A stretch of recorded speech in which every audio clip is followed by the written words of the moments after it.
everybody, and welcome to the SyFy Sistas podcast, where we give you our point of view. I am Tamia Harper, and I'm your host today, and I'm joined by my sisters, Sabrina Wood, whoop, whoop. JD Keeling. Hello. And Fran Taylor. What's up, y'all?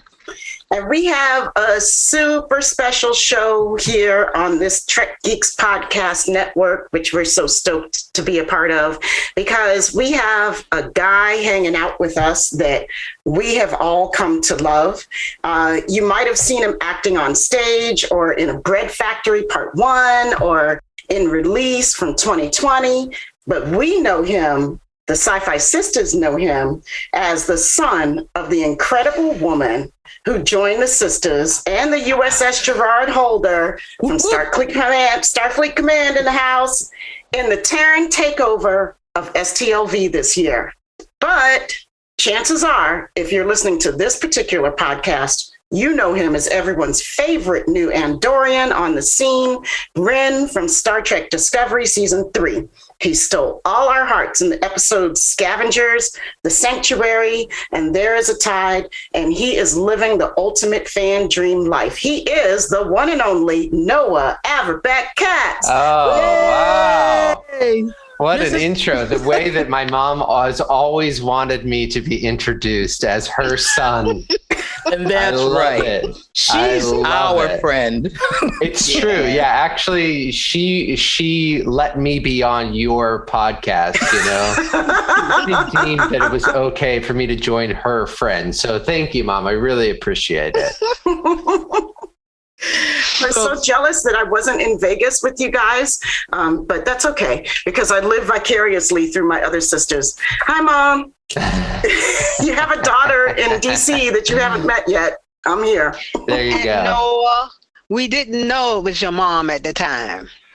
You know, it's probably better that way, honestly, you know, to not know and then be like, oh, that's why she was so maniacal about getting up on stage and running around and then constantly telling people, look, that's my son. There he is. So what had happened was we were all together for, if you've ever been to the Star Trek conventions, they have the days where you're supposed to wear your costume for the big photo shoot. So we were in mirror costume. Now, a lot of people there go with TOS mirror, which I love. And, you know, nobody does, you know, DS9 mirror because there isn't any DS9 mirror, but whatever. You just got to have the Kira headband. Yeah, that's all you can do. That's all you can do. Unless you're the intendant, there's nothing to do. But we were rocking disco mirror, you know, so there was a whole thing going on. We had the breastplates on. Thank you, Ian Perry from Gerard Holder, for making our costumes for us. And I think, Noah, you saw the picture of her little daughter, of Anne and her daughter. Oh, they yeah. Came on, yes, she came up on stage with me. Oh, yes.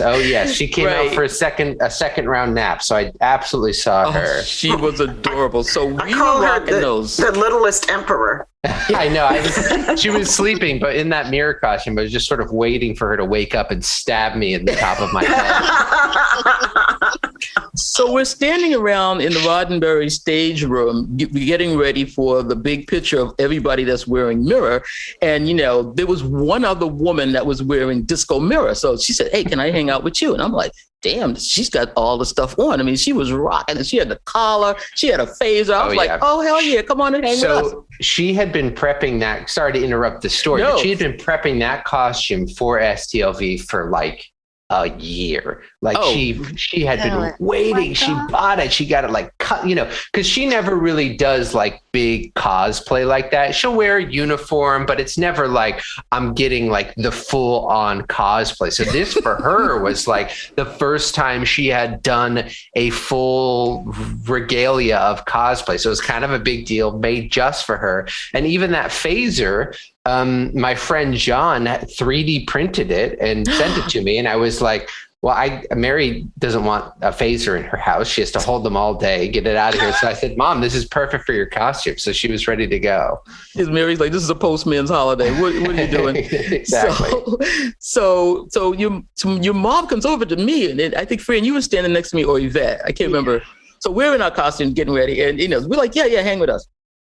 And, we're just talking and we're just having a fine time. We're just laughing because we're like the only ones wearing, terra firma. We're screaming terra firma. She's got the phaser. We are just vibing this thing. So we go up on the stage. Everybody's on the stage now taking pictures. Like the guys are there from, the convention, and the flashes are going off, and we're all on the stage. So then we decided, we wanted to get a picture of just us, the older guys on the stage, because everybody got off the stage except your mom. So she's in the picture with us. And we're like, well, okay. And so she's right in the middle with her face. And we're like, no, girlfriend, stay right here because you are so in this. Right, Fred? We're like, no. You're on the holder right now. Come on. We were like, come on, yeah. She gets into it. She does full phaser stance. I am just rolling. We have these pictures that I was just like, oh my God. Then she said, you got to put them up. You got to post those on Twitter when you post this episode, because the world needs to see these photos. They are. So so the next day, go to the next day. Yvette and I and Fran, we're all sitting in the audience at the Discovery panel. We're like, okay, Noah, Mary, everybody's up there, man. This is going to be great. You start talking, and then you introduce your mother from the audience, and our mouths drop when we go, it's the woman from the picture. That is too funny. That is fantastic. That is just fantastic. Well, thank God we were nice to her.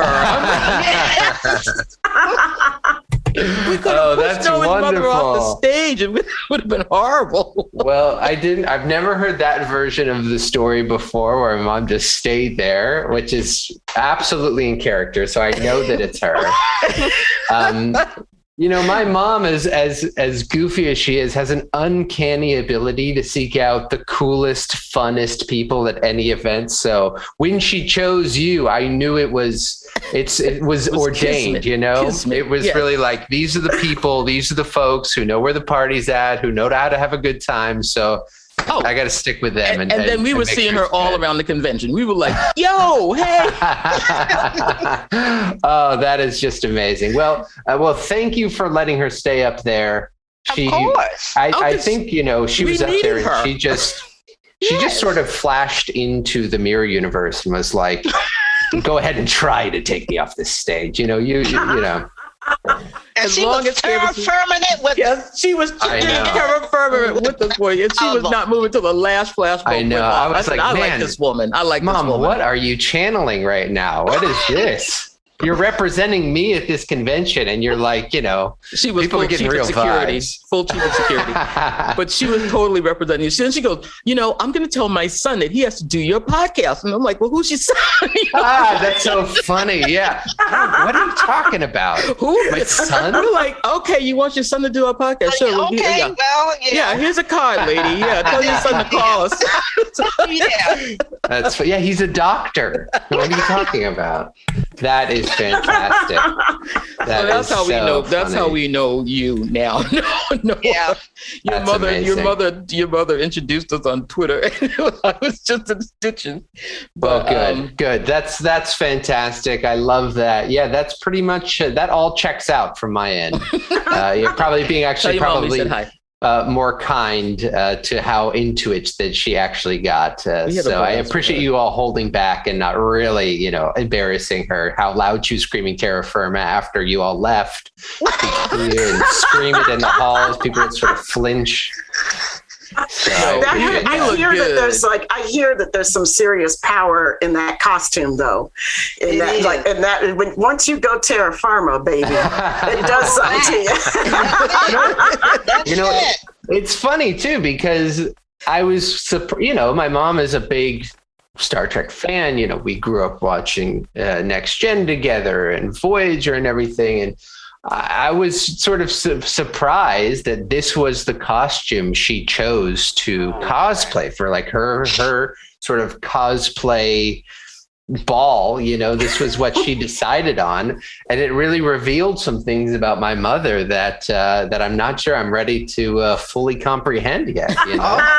Well, she was trying to honor you. I mean, she didn't go as Andorian. Yes, she also didn't go as Mary, which was a good call as well. Right? Not going as Tilly. That just would have been a little too freaky. Yeah. So probably for the best. That really made her feel strong. Something about she knew she was going to look good in black leather. She knew.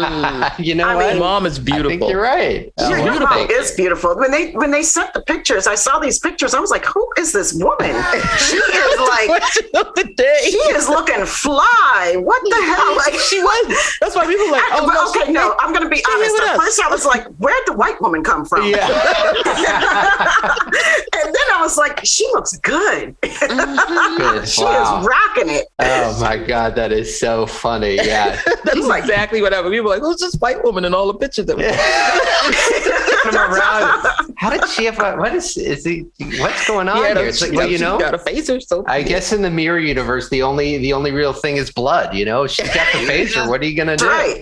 But see, now she knows she's got a crew that's got her back. And you know, she has had many, you know, we're talking 35 years of the opportunity to join a crew. There have been many offers to her to join a crew. So the fact that she joined yours is like momentous, you know, that is the real deal. She picked wisely. So congratulations to you all. I don't actually know if that's a good thing for you, but at least No, she is good people. We absolutely had the best time, and we had a really good time. I wanted to talk to you a little bit about that because we've talked to so many other people, and we always ask the question as how you came into Star Trek. And you just mentioned that it was done next gen, and we've noticed that it's like fathers and sons, it's mothers and daughters, but I think this is an unusual one where it's mother and son, and I love that. Well, you know, she was, people have asked me, you know, what's your first Star Trek memory? And there isn't one. You know, it was just happening. You know, my dad was sort of like, his only rule was you can't be a Republican. And my mom's only rule was you are a Star Trek fan. You know, those are the only two things that were decided for me. Everything else I could choose for myself. Okay, I'm coming over then. But, you know, she's a therapist, and I think especially having Troy on Next Gen, it just really felt like it was sort of a view of her world, you know, and I know, you know, it's obviously it was a long time ago, but it just really felt like it was her, you know, when are you ever going to see a therapist in sci-fi, you know, so it sort of melded her two deep interests, which are sort of like building a better world, a utopian world coming out of that, you know, the 70s and 60s and working in group homes and really trying to, you know, make a difference, and then sort of transitioning into therapy and working for the county and lower income families and stuff. And just seeing that sort of almost the end game of what she's trying to do, where you're in space and these problems have been, you know, solved, quote unquote. And I think it just meant a lot. And as a kid, it was just a really good way to sort of contextualize what she did for a living and why she did it. So it was great. Oh, okay. I think that is so great. And we have a bit of, in Discovery too, we have a bit of that, you know, therapy coming in now. And we're going to see, I think, a lot more of it in season 4. So I want to get your mom. We have to have your mom come back and talk about that. Absolutely. Because you like see a podcast. You see our doctor, his role changing. Yes, even definitely. in season 3, like, you know, definitely. And it was funny because when I was rewatching your episodes in preparation for this, I didn't realize how they had started seeding that germ really early, you know, and I was like, oh, wow, Colbert is he's really growing a lot, you know, but I totally. Yeah. Tell your mom, she's up next season 4. The only problem is she's going to come in here and all she's going to talk about is me. You know what I mean? It's going to be like, well, we heard all these baby stories boy. about there are worse things that can happen in this world. Well, you know? not for me, but for everybody else. Yeah. So I want to talk a little bit about the fact that you are living the dream. I mean, to go from absolute total fan and then becoming like the third important Andorian, like an Andorian with a name. I mean, you're in some really good company here. And I'm telling you, your scenes were great. Those are 3 really great episodes. You got to do everything.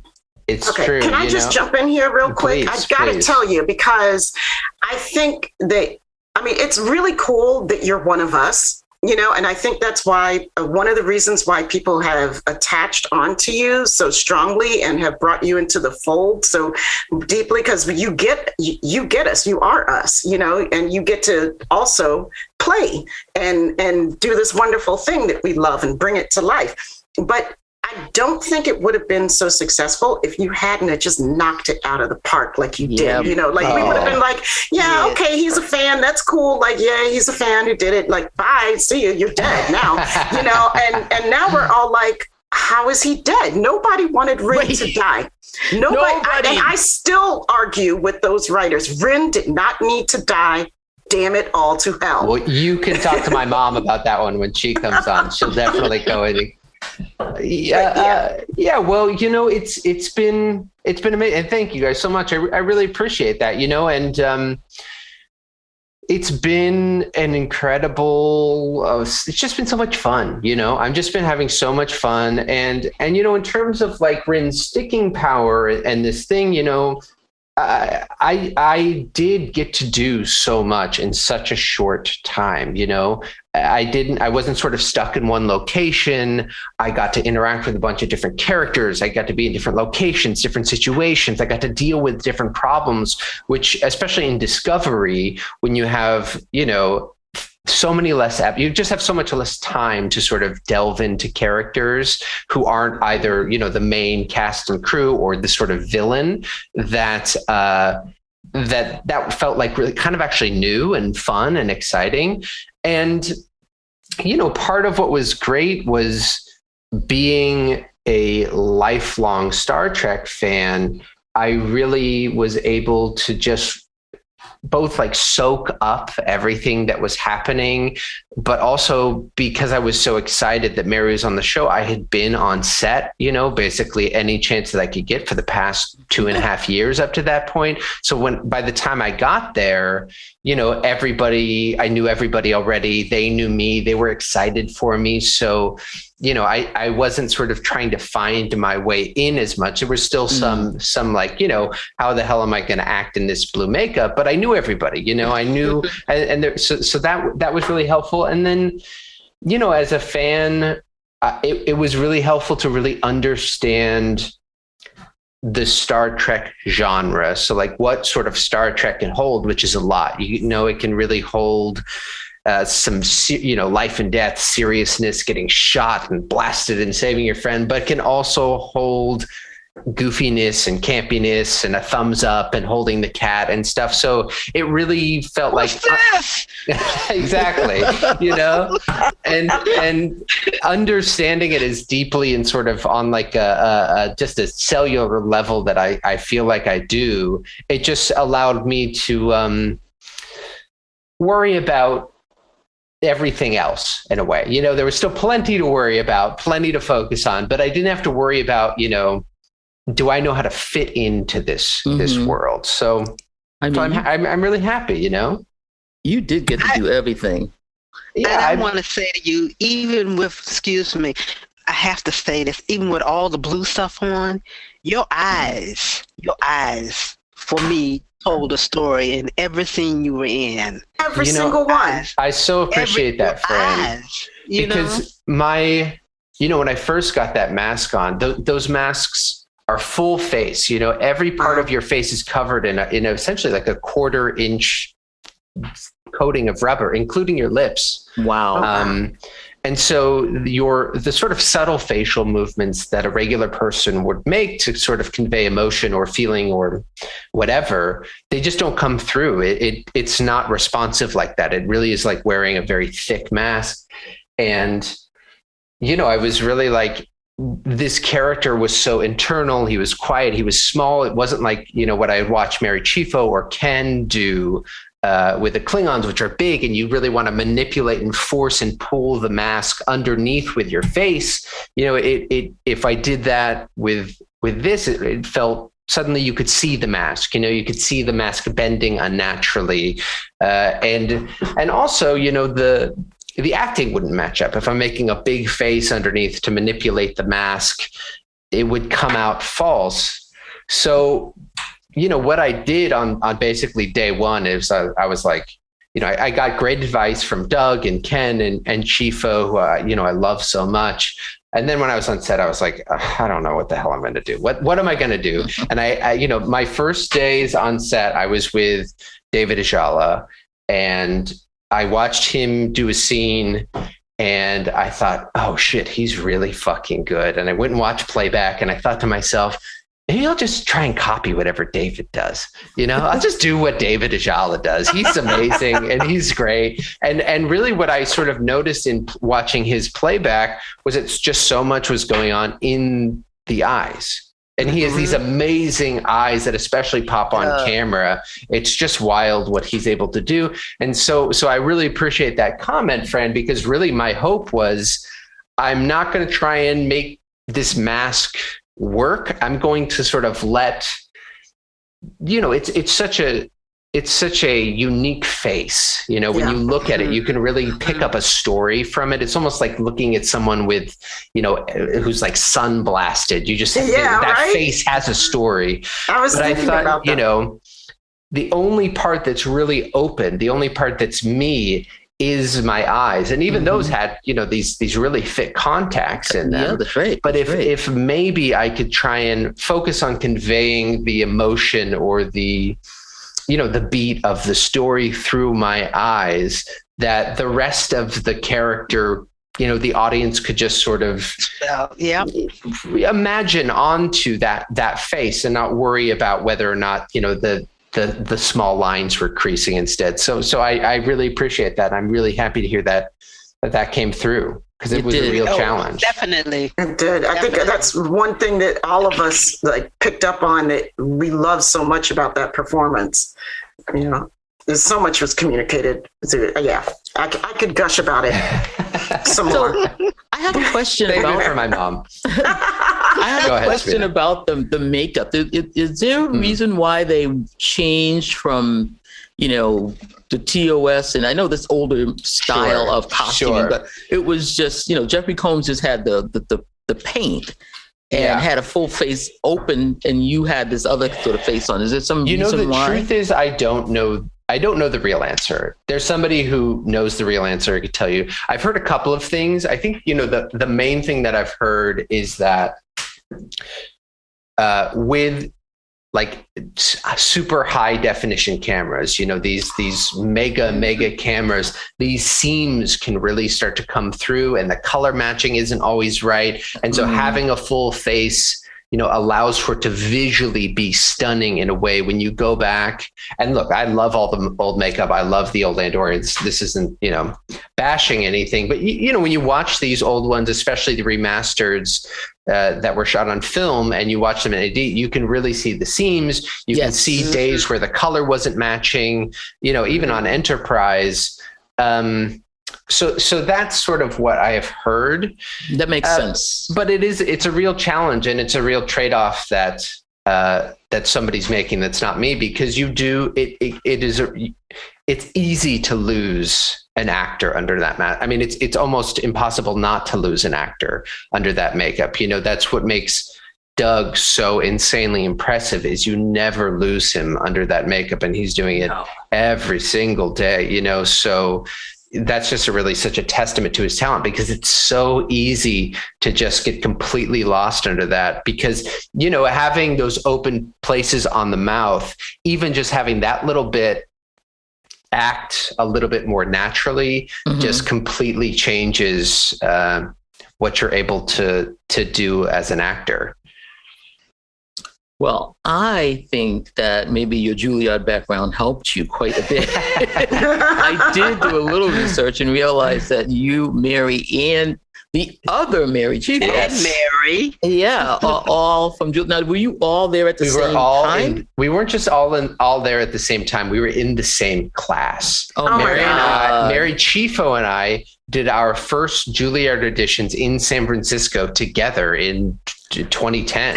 Wow. So we've known each other for almost 11 years now. And Mary Wiseman and Chifo were, on the show and going up there concurrently.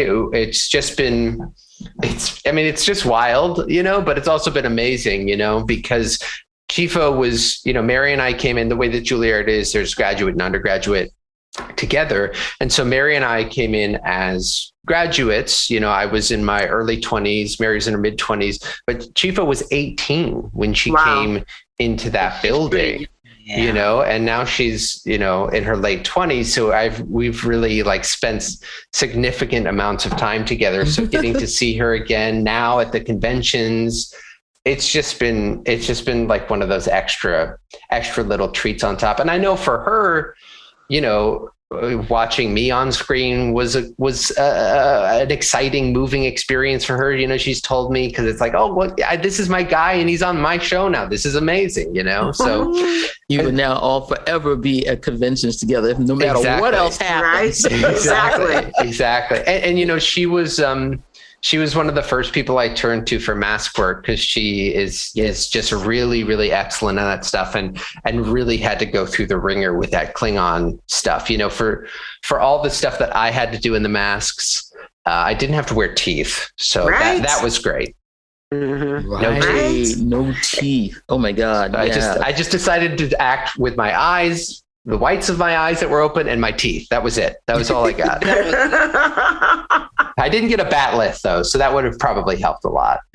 Yeah, but you know what? You got to do. I watched all 3 episodes again. I think I watched them twice. And once I just watched the whole episode, and then I watched you. And I said, he must be having a blast. You're doing stunts. I got to do so much. I had a little book. And me and my mom, every day after shooting, we'd check off what's like Star Trek, capital Star Trek thing that I get to do today. Even down to the thing that I got to do, where you get to be beamed up while you're running. Then running. And then I even made sure that as I was beaming up and running, that I did the thing where you hit off the side panel and then fall for the it wasn't just run and fall. That's not how you do it. You hit off the wall and then you fall. I watched you and I said, this guy is just soaking it up. And I loved it, because I was just like, oh my God, if he does like a Kirk roll in a minute, I'm just going to die. I know. The only things I didn't get to do, I didn't get to wear a Starfleet uniform, and I didn't get to two-handed punch somebody. Yeah, all right. I think that's about it. But other than that, did you get to do the Riker straddle the chair? Did you get to do the Riker maneuver? I didn't get to do the Riker, but I'll tell you what. In fairness to me, there was a moment where there was a chair. But Jonathan Frakes was directing that episode, and I was gonna do that in the scene. He in his face, fucking livid. Doing. So I considered it, but I'm thinking more like general. I'm not trying to ape anybody. I didn't do the Picard maneuver. I didn't do the Riker maneuver. So, but I did have a beard. So that there were going to be some Ren maneuvers. Now I think exactly. The transport thing was I gave the thumbs up, man. That was mine. That was mine. Where I was like, I bet I can get away with this, and if I can get away with this, it will be a GIF, and it will stick around longer than I'll be dead, and the still be actually thinking GIF. Yeah. So that's the Ren maneuver, is the thumbs up. I love it. Red maneuver. That's gonna be our new thing, the Red maneuver. Yeah. But I had to tell you, because I was just checking off all the stuff, and I was just laughing. I said, he's in a firefight. He's on the bio bed. I'm in the fire. I get shot. I take a bullet. Jealous. Well, I mean, you probably, everyone's heard this story about me on that bio bed, but that was my first day. No, I haven't. It was my first day of shooting. It was the first time I did anything. I was in the mask, and I was so goddamn excited, because I wasn't just on the bio bed. I was unconscious on the bio bed. I had my shiny space blanket. Huge. Gotta have the space blanket. You gotta have the space blanket. Oh my God. I had how thin was it? It was tiny. It was nothing. It was like nothing, And then I had a HUD display behind me, which had like the Andorian body going on. I mean, just that. I was in heaven, because I feel like that was like one of the things where I thought, there's no way I'm going to be able to check this one off, to get to be in a bio bed with the space blanket. Maybe I'll run in and sit down, but I couldn't believe I got to check this off. And Sonequa and David, who I know Sonequa super well. She was at our wedding, and I was getting to know David a little bit at that point. But they're having a scene above me, where they're sort of talking about me and what's going on and how everybody's doing. And I'm laying down and they're talking and I'm looking up. I'm so excited. I'm looking up. My eyes are wide open. I'm watching them and I'm smiling ear to ear, just like, that sort of excited smile where you like can't stop smiling. And I'm smiling. I'm just totally grinning. Frakes is like, cut. And Sonequa looks down and goes, Noah, are you going to do that in the scene? And I was like, oh shit, I have to act. Oh no, this is terrible. This is the worst thing that's ever happened. I like in that moment, I was like, I actually have to act now. I can't just be a goober and be excited that they let me on the set. You know what I mean? So I was lucky that I didn't have any lines that first day, because the next time I got to set, I was like, exactly. I was struggling to be unconscious. I was so worried. I was like, how the hell am I going to do this? So I had a day to get my head in, but that was so funny. Sonequa was just the nicest, best person. So her sort of looking down, being like, hey, like, we have to make this TV show, bud. It was just so funny. Like, I know you're having fun, but you gotta close your eyes now. Yeah, it's time. It's time. You really awesome. Hurt, Yeah. Okay. Yeah, you did get shot. Yeah. So I want to know. Okay, I know I'm asking so many questions, but I want to know. You're probably one of the few actors in Star Trek that came from the fan side and got to be on the cast. And I think the other person is probably Anson Mount. Have you talked to him? I mean, he was like a super fan and now he's Captain Pike. So yeah, no, I haven't talked to Anson about his fandom yet. I'm curious. I spent some time with him during season 2, but for whatever, it's for whatever reason, we didn't ever get a chance to really talk and exchange fandom that much. I mostly got to talk with Ethan Pack that time for whatever reason. I feel like every time I came to set, Anson was working. The main person who I exchanged fandom with was Akiva Goldman, who's kind of the showrunner for Picard. Mm-hmm. And, on day one, when I got there, I was sort of like, I think it was the first filming of After Trek. So it was super, super early on. And I was looking around to show anybody the pictures of me as a 11-year-old at conventions. And I'd show them to somebody and they'd be like, okay, dude, I don't know who you are. I don't even know who these actors are. Please don't talk to me. I need to work. And I finally showed them to Akiva, and he whips out his phone, and then he started showing me pictures of him from the conventions in the late 70s. And I was like, there we go. That's so awesome. So that's really who I shared that fandom with. And then, what would happen is I'd be on set, just sort of hanging out in Video Village watching. And the prop guy would come up and be like, Noah, check this out. Press this button or hold this. Isn't it cool? Or the makeup person would be like, look at this, or the costume. So people would sort of come to me with the cool Star Trek thing that, that they were excited that they got to put in the show, because the actors were like, I need to learn my lines. I can't be excited about this gun right now. It's great. But they would come to me and show it. So it was pretty much out there. And then on the last day of shooting, no, not the last day of shooting, but on our last episode, I don't even know how it came up, but for some reason it came up that I was a fan of Enterprise, and Jonathan Frakes was like, so I hear you're a fan of Enterprise. And I was like, yeah. And he was like, and just sort of walked away. And I was like, understood. That's fair. That's what the sisters do to me in here. I'm the Enterprise fan here. I'll tell you this. I actually bid on the Enterprise Zoom call for the Voyager documentary. Though I love Voyager, they got money out of me when they said it was something about Enterprise. I was like, really? Enterprise? That's it. Okay, I'm buying that. So yeah, that's how bad I am about Enterprise. That's amazing. I love that show, but hey, it is what it is. But Frakes, so you're even your first director for your show. My first director was Doug. Not Doug. He was the first director, which was how do you pronounce his last name? Well, do you notice I didn't say it? Way to call it out. Mentioned his last name in so many episodes. Yeah, his name is Doug. That's all I'm saying. Doug the director. Director Doug. He was fantastic. He's just like such a pro and had done episodes before. And I was so thankful that I wasn't working with Jonathan for my first episode, because it was like, let me get my head on straight. That would have been a little bit that would have been too much. But he was fantastic, and we just had a great time, and so much of that episode was just me and David. And this was sort of, David had worked a ton with Sonequa, but this was sort of his first time where he was the guy on set. He was the guy. There were 40 extras there, and there was a huge set. We were on location, and he was the dude. And watching him be the sort of actor leader of that set and get the extras involved and amped and just playing with me as an actor and talking about acting, it was just such a great way to start that little journey that I had, that by the time I did get to work with Jonathan, I just was feeling so much confidence that he sort of imbued to me. So it wound up being great.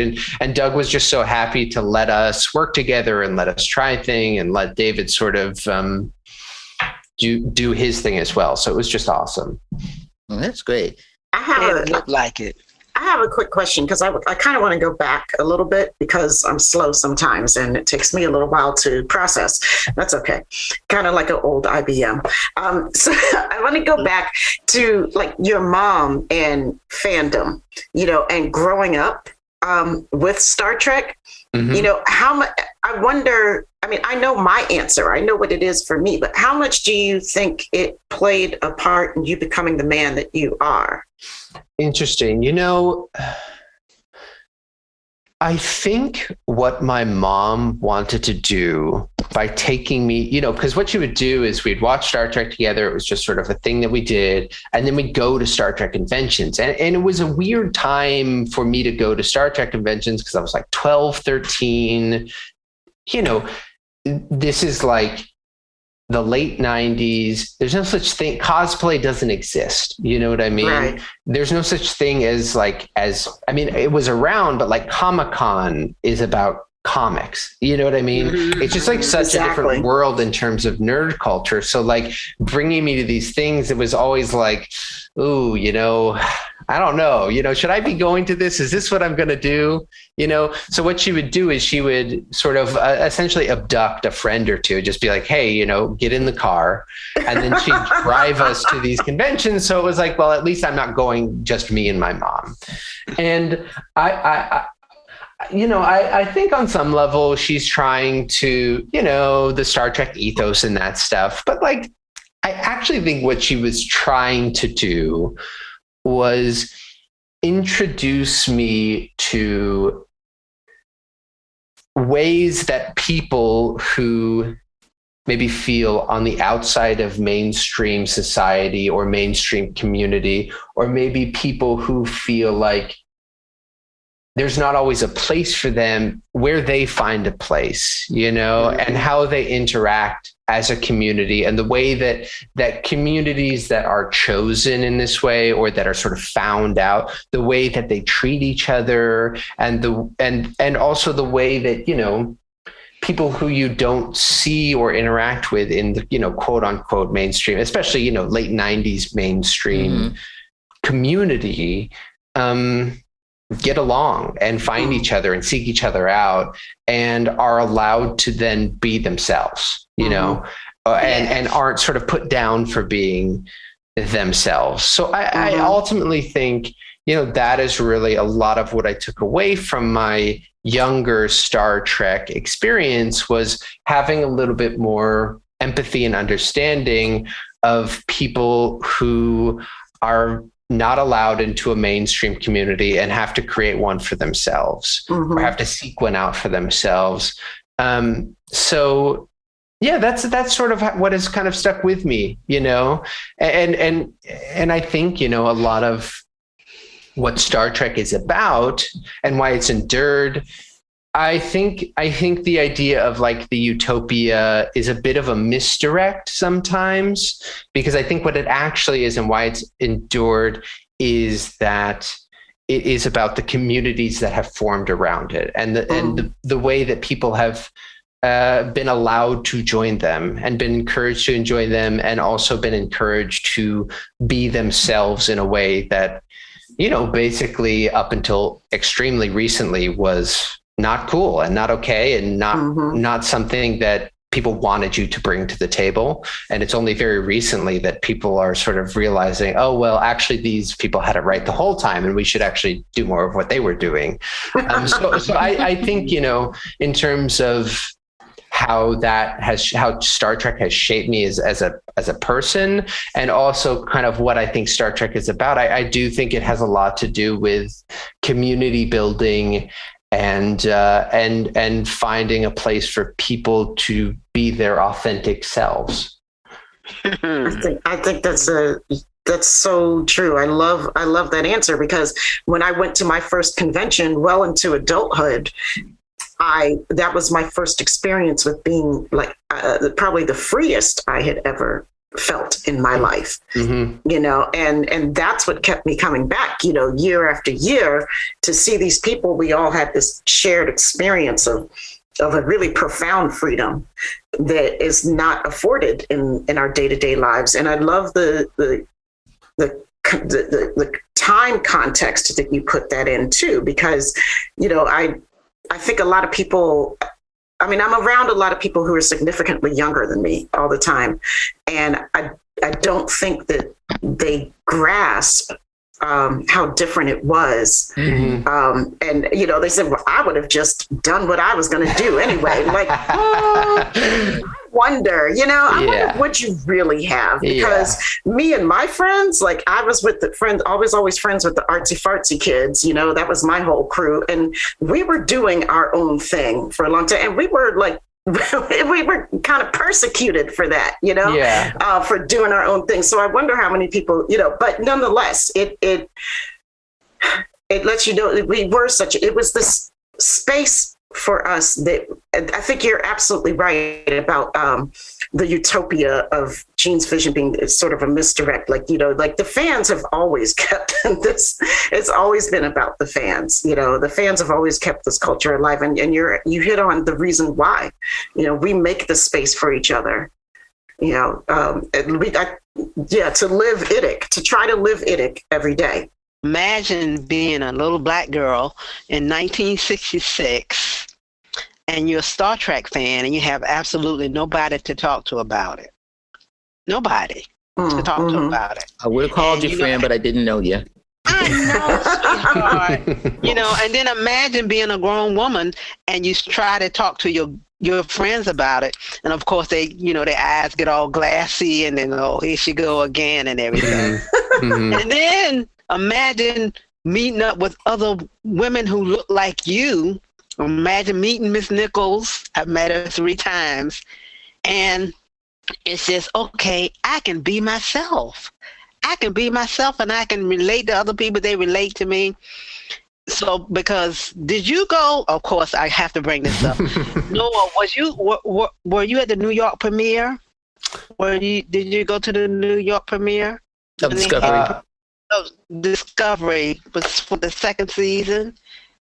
I think so, for season 2. Yeah, if Mary was there, then I was probably there. Oh, okay.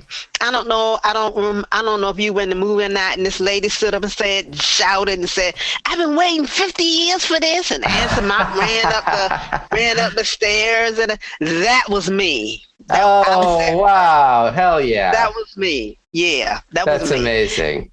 Yeah, so I had been waiting over 50 years to see myself, to see Sonequa and to see the gay people and all that stuff. We've been waiting a long time for that. Well, I have been, to be relatable and to look over and just see the look in somebody's eyes and they get you. They get you and they're not making fun of you or, they're not, because, I've been kind of ridiculed for some stuff, but sure.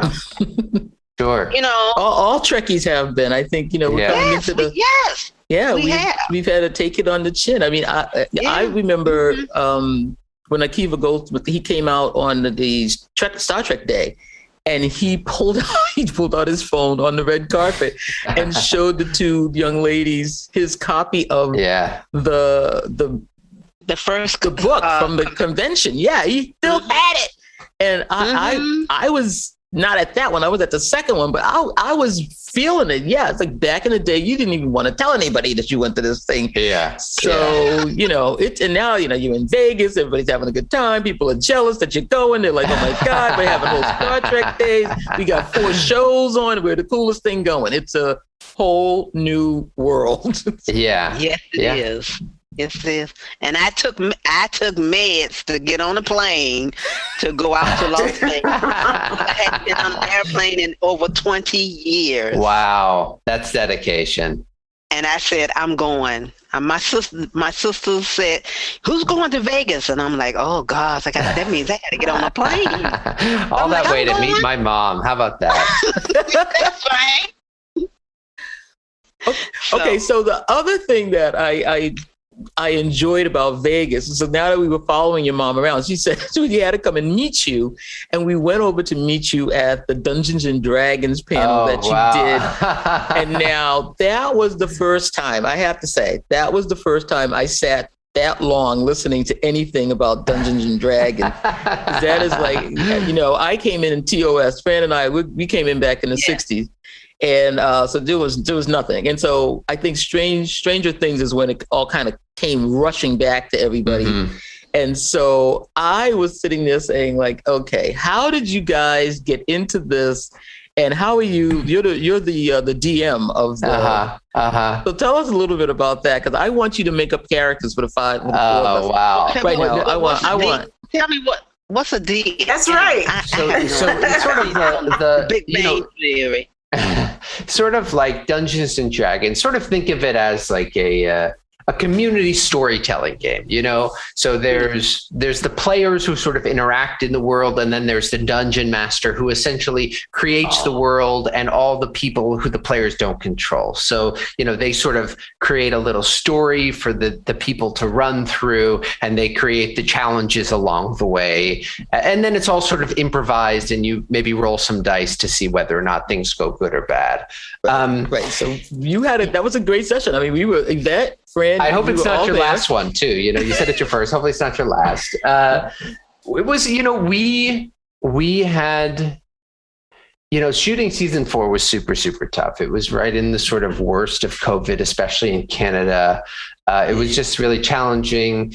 People really were doing everything they could to stay safe. And that meant that the cast was not really hanging out outside of set, so people were going to work and they were going home. And it was just, again, this is for everybody, of course, but it was just a really, really challenging thing, especially, when you shoot in Toronto, you're away from your friends, your family, your home.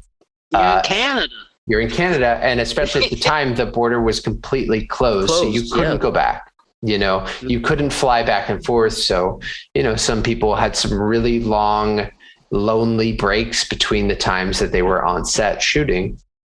And I had thought about playing a D&D game with them when I was up there for season 3, but then I was on the show and I was like, I don't need to do that anymore.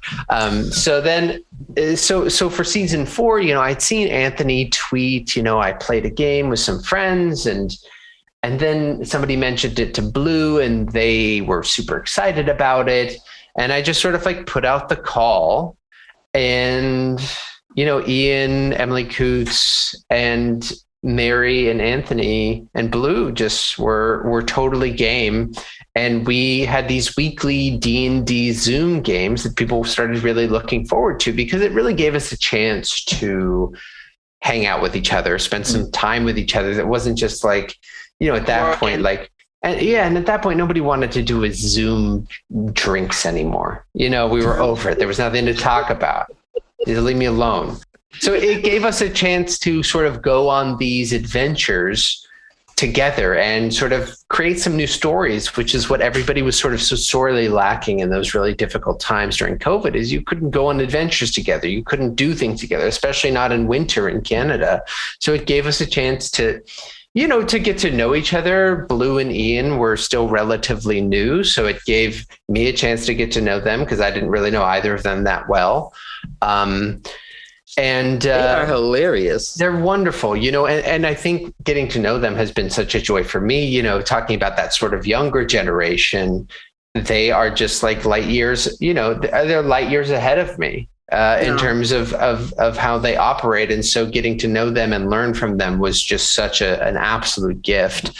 And I think as the sort of Star Trek community gets to know them and their characters better, it'll sort of matriculate of just how awesome they are and how much they sort of have to impart on people who are older than them, which is incredible. And I've just really appreciated so much. And it was just a time to have fun and be silly and tell stories and be in control of your own story in a different way that you can't really do on set and you couldn't really do in your real life, And then, we were all going to Vegas together, and through, peeps scrounging around, I got somebody's email and I was like, hey, can we do this thing? And they were like, what are you talking about? This is not, what do you mean? No, you can't do this thing. And I emailed back, I was like, just maybe let us do this thing. Let us do this thing. Like, all right, listen, we'll give you a room on like the last day. I do not understand what it is, but like, I guess if Anthony's doing it and Mary's doing it, we'll just like let you do it.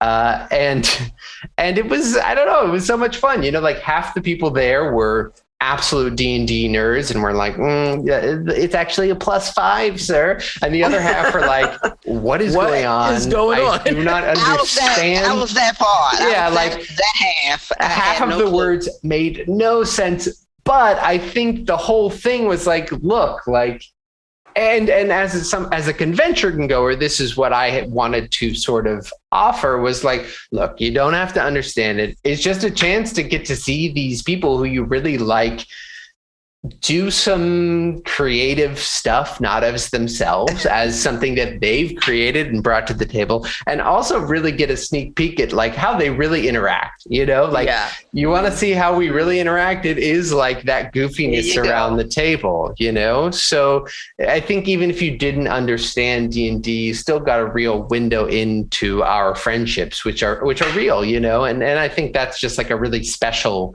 gift that I hoped to offer to all fans, D&D fans or not, It was a great night. I think that those sort of, I don't know what's going to happen, I don't know if we can pull this off, panels that were in that room were some of the best ones because that's great. They just really came off like we were all just kind of sitting there like, okay, it's COVID. We can't do what we were going to do. We're just going to kind of wing it. And we're all going to have a party. I mean, that room was kind of packed. There were a lot of people in there.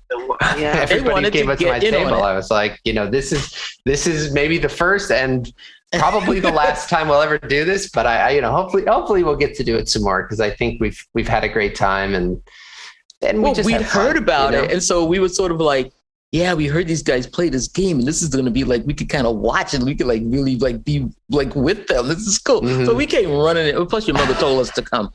So then you gotta go. Yeah. Thanks for saving that one for last day. She wanted to we had a great time, but if you want me on your ship, you better go to my son's panel. My son at the D&D panel. We were like, we will absolutely be there. Yes. I had so much fun doing it. It was my first time doing something like that live, so I was like, I have no idea how this is going to go. So I just had so much fun. It was good. I'm just saying, if people can sit around and watch people play poker, really, like you're just sitting in the audience watching people go like, are you bluffing? Are you not bluffing? I don't know.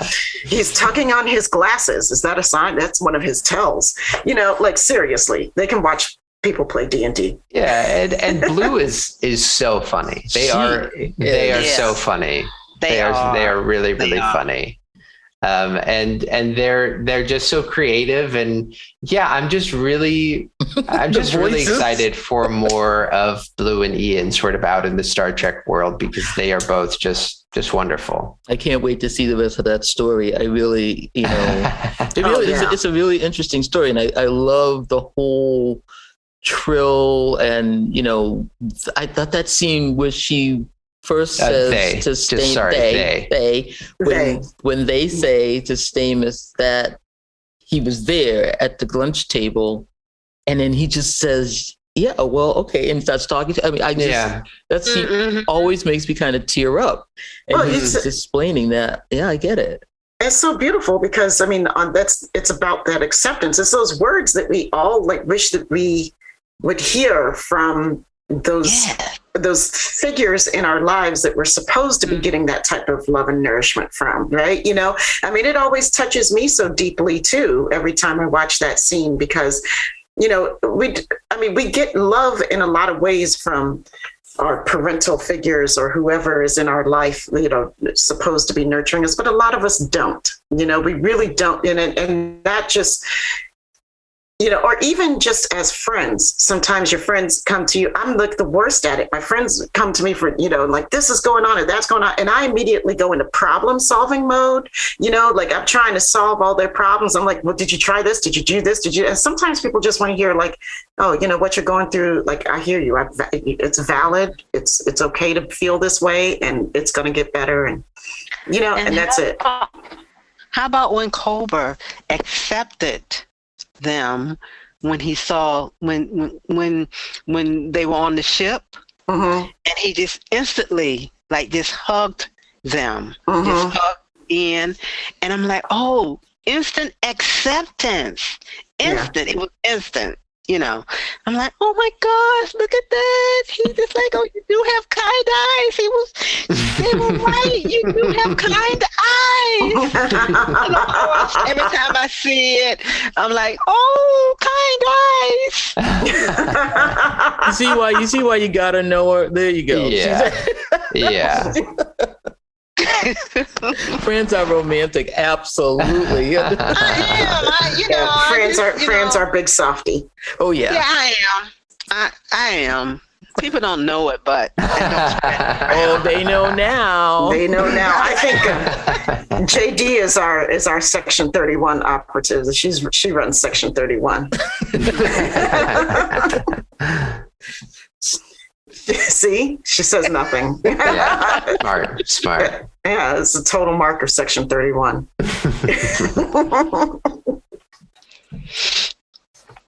It's been a blast. Yes, Sabrina, I see you on the verge, Sabrina. Before I ask this other question, go ahead. Well, I want to know, how can we get Noah in this show again? I mean, all right, so let's put our heads together, sisters, because as we know, women have made things happen in Star Trek for years. I mean, we had the write-in campaign, right? We started the convention. We could start a campaign of getting Noah onto another Star Trek show. So, sisters, let's put our heads together. We can get him on Picard. Well, I got to say, women got me on the show the first time between Mary and Michelle Paradise. So it's a good start already. Oh, yeah. Getting on the show was definitely, I had some friends on the inside, which was super, super helpful. And, I would love to be back, but I got to do so much that I never feel like, if I would have died in the first episode, I would have been like, well, I got to get back on there. But now I'm in this great position where, look, would I love to be back? Obviously, come on. But also, if I'm never back on that show and this is what I got to do, I just feel so lucky, especially being a Star Trek fan, knowing how many different things I did get to do, how long I got to stick around for Discovery, and how challenging it is to come in as an American actor. It's actually really difficult because they shoot in Toronto and there's all these different actor guidelines. There's 13 episodes instead of 24, so it's just such a challenge. And I would love to be back on the show, and when I do, you'll be the first to know. But if I don't, then it's okay. It was a really remarkable little run that I did get to do, and I feel very, very lucky. Well, that's so gracious of you and so lovely. And well, I can't say the opposite, although. Well, we're here to say that for you. So, everybody at Paramount and Star Trek, if you're listening. And we know you are. We know you are. We want Noah back. Yeah, we want and you Noah know where back to in find some me. form. We want Noah back in some form or fashion. And this time, don't make him wear all that makeup. Or make it a different color. How about that? Yeah, How about that? if you could play a different alien race, is there one that you would want to play? Well, it's a good question. Mary and I have been watching a lot of DS9 lately. Woohoo! We've gotten about season 5 there. Oh, and goody. And Oh, I've always felt a real affinity for Cardassians and their slyness and their, I don't know, they just are, I'd be very curious to hear about, what the Cardassians joining the Federation in the future looks like, and what like a real Cardassian looks like in the Federation. How do you manipulate how do you Machiavellian manipulate for good? I'd be very interested to explore. Oh, brother, that would be good. Yeah, let's bring them back. I mean, that's a good alien race to be. We've guessed what alien races were. Who said they wanted to be a Cardassian? I think it was Yvette. Yvette said it. No, I'm not sure. Yeah. Somebody wanted to be a Cardassian. It wasn't me. Cardassians you can do a lot with. You can have a lot of fun with them. I wanted to be a boring old trill, Yeah, I want to be a Temerian. There you go. I like that. Oh, yeah, I'm totally into Tayshaun. That's my guy. I love it. I'm pretty sure I wanted to be a trill. Lots of You trills. wanted to be an android. Oh, was it an android? Yes, you said you wanted to be an android. But an android that is accepted, like human looking. Exactly. Not like Data. No, I love Data. You wanted to be love like a Data. Soji android. Yeah, I want to be a yeah. Soji android. Yes, and JD wanted to be a Romulan because she already has pointed ears. Nice. I'm just repeating. Jesus, this is true. Amazing. We've already got our aliens picked out. That's how nerdy we are. I love it. Of course. And I'm looking for it. So Noah. Oh, I have a question for Noah. Yes, JD. Yes, JD. because I am super petty. So, do you think there are Black Andorians? Oh, That's we're a going great back question. That's a great my question. I said save that for Muhammad. I think there's blue Andorians. Yes. Yeah. There's white Andorians. Go Noah, go Noah, go Noah. Are there black Andorians? Sure, yeah, fuck yeah, there are. Yeah. They're on the back, they're on the There's no pressure. back side of the moon. So I think, fuck yeah, there are.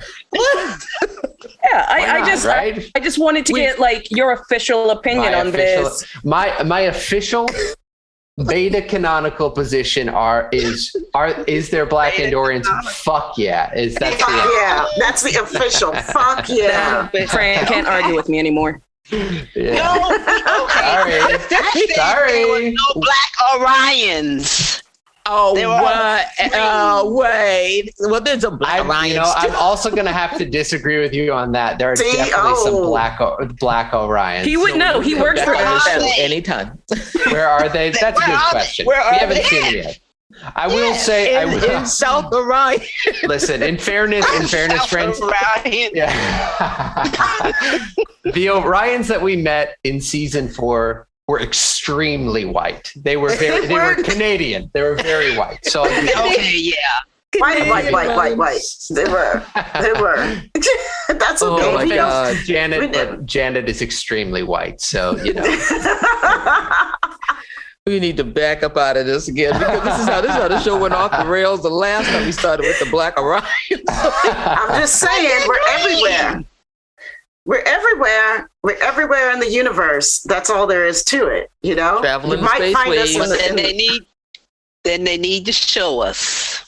If Well, we don't absolutely they see do. It ain't there. Well, we've already put Picard on blast, and we're going to continue to put them on blast because they need to have a black character besides Raffi last for longer than 2 minutes on screen. Mm-hmm. So when I see that, when they see that, they'll start to get more love from me. We all love LeVar. I'm I'm hopeful and dismayed by the lack of LeVar so far. So dig it. Come on. Get him in there. He's coming. He's got to get in there. He has to be. He's got to get in there. How do you have, we talked about this, how do you have a Hugh storyline and kill off Hugh and there's no LeVar? Sabrina and Fran said it best. Like, what was his first line? Every time you saw Hugh, the first thing out of his mouth was, "How's my friend Geordi?" He didn't ask about Picard or no damn 7 of 9 or anything like what the hell? Like, what's you up didn't with even know Geordi, 7 man? of 9, right? How's my friend Geordi? Didn't even ask. Oh yeah. Picard writers, you're on blast. That's right. You better get it up to speed with LeVar. Come on now. All right. So I think, have we done it all? Have we gone full circle? Well, I mean, I don't know. You've got me talking like a fan, which is like, I want to see LeVar. I think we have monopolized enough of your time this evening, which I'm thoroughly grateful for. Thank you so much for being on our show. Thank you all for having me. Thank you for taking my mother under your wing. It could be argued that it went the other way. Exactly. It's whichever way it went. Interacting with my mother is no simple task, and it sounds like you've all really just gone above and beyond. So my many appreciations, and I'm looking forward to more. I am looking forward to the next convention and meeting your mother there, because we're gonna go party. I'm telling you. Mom, meet us at the Rio bar. Oh man! Oh wait, hey, no, we got April 2022 coming up first. I